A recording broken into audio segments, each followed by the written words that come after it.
conceptualisé et lancé par son Excellence le Président de la République, qui dans le cadre du volet citoyen de son programme a inscrit des actions citoyennes qui permettent à différents segments du peuple, notamment les segments civils et militaires, mais au sein des segments civils, toutes les composantes, de pouvoir communier pour d'actions d'utilité publique. Et en l'occurrence, pour cette fois-ci, des actions de nettoiement et de curage en prévision de l'hivernage. Le président de la République a voulu se mobiliser d'abord lui-même, mais ensuite mobiliser l'ensemble de son gouvernement et l'ensemble des autorités administratives et politiques pour donner l'exemple. C'est pourquoi ce matin, il a été le premier à Thiaroye à être sur le terrain et à poser des actes allant dans le sens souhaité. Donc moi, je suis là aujourd'hui, accompagné de membres du gouvernement, notamment le ministre de l'Urbanisme qui est le ministre de l'Assainissement et de l'Hydraulique qui est le maître d'œuvre de cette journée, entre autres, mais également beaucoup d'autres ministres, notamment le ministre de l'Éducation nationale, le ministre de l'Environnement, monsieur le gouverneur de Dakar, monsieur le préfet du département de Rufisque, le sous-préfet également, et l'ensemble des autorités administratives qui nous ont accompagnés. Nous avons fait le choix de venir ici parce que ce quartier présente, l'ensemble de cette zone d'ailleurs, présente une spécificité qui va au-delà de l'activité de curage. C'est une zone qui souffre de la problématique des occupations anarchiques et notamment sur ce qu'il est convenu d'appeler les zones non édificantes, c'est-à-dire des zones qui avaient été désignées par les experts comme ne devant jamais faire l'objet de lotissement à fortiori d'habitation. Parce que ces zones-là constituent des voies naturelles de passage des eaux pluviales, mais quelquefois c'est des zones même lacustres, où il y avait, dans le temps où il pleuvait beaucoup, il y avait de petits cours d'eau, des lacs, en tout cas une stagnation d'eau en temps plein. Et cette zone en est la parfaite illustration. Si vous vous rappelez bien, lors du conseil interministériel consacré à la prévention et la gestion des inondations, j'avais particulièrement insisté sur ces zones. Et c'est pourquoi j'ai considéré que symboliquement, il fallait en choisir une. Et Kawsara et environ en font partie pour venir délivrer un message. Le message, il est très simple. C'est que on ne peut plus continuer à laisser la prolifération d'habitations dans des zones comme celle-là. Les conséquences, c'est que, quels que soient les moyens extrêmement importants que l'État peut engloutir dans la gestion du drainage des eaux dans ces zones-là, le résultat est très maigre. Parce que, comme on dit, les eaux sont toujours plus fortes et elles retrouvent toujours leur voie naturelle. Et aujourd'hui, c'est au niveau de la prévention d'abord qu'il faut gérer ces questions-là. Un travail a été fait en 2022, je crois, de recensement des habitations de ce genre et avait donné comme résultat plus de 3500 cités qui sont construites dans des voies de drainage des eaux à travers le Sénégal. Et on nous dit que presque la moitié se trouve dans le département de Rufisque.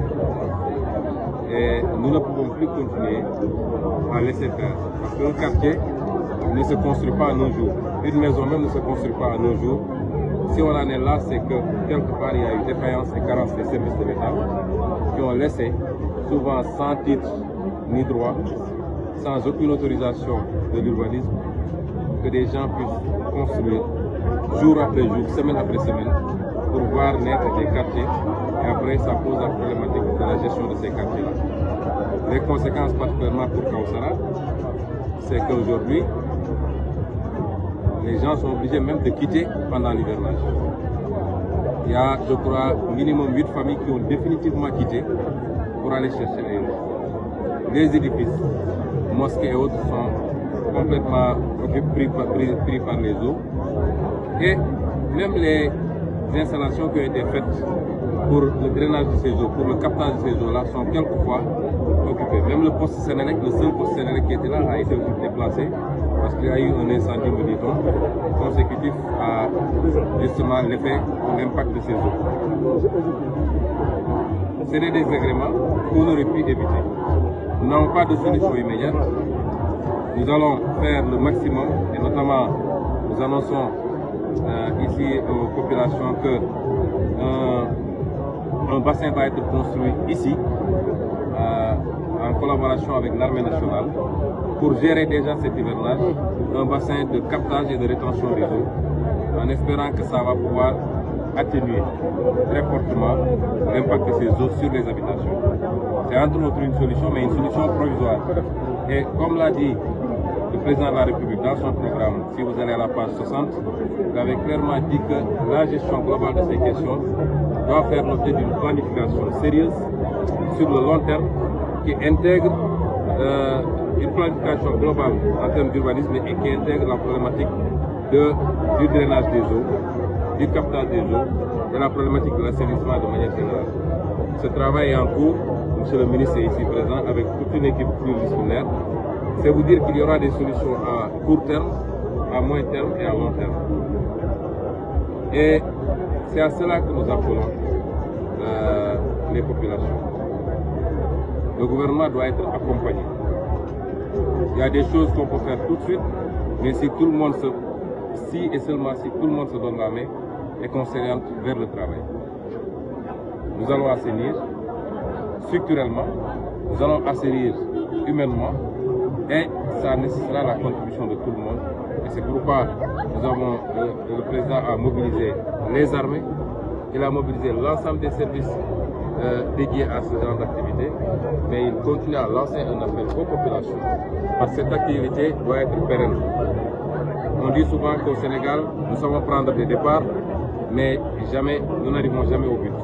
Il faut aujourd'hui que chaque mois, cette formidable mobilisation que nous avons vue ici et que nous avons vue partout sur le chemin que nous avons emprunté, que nous avons vu sur les images aujourd'hui à Thiaroye avec le président de la République, il faut qu'elle soit maintenue, que nous comprenions que nous sommes maîtres de notre propre assainissement, de notre propre propreté.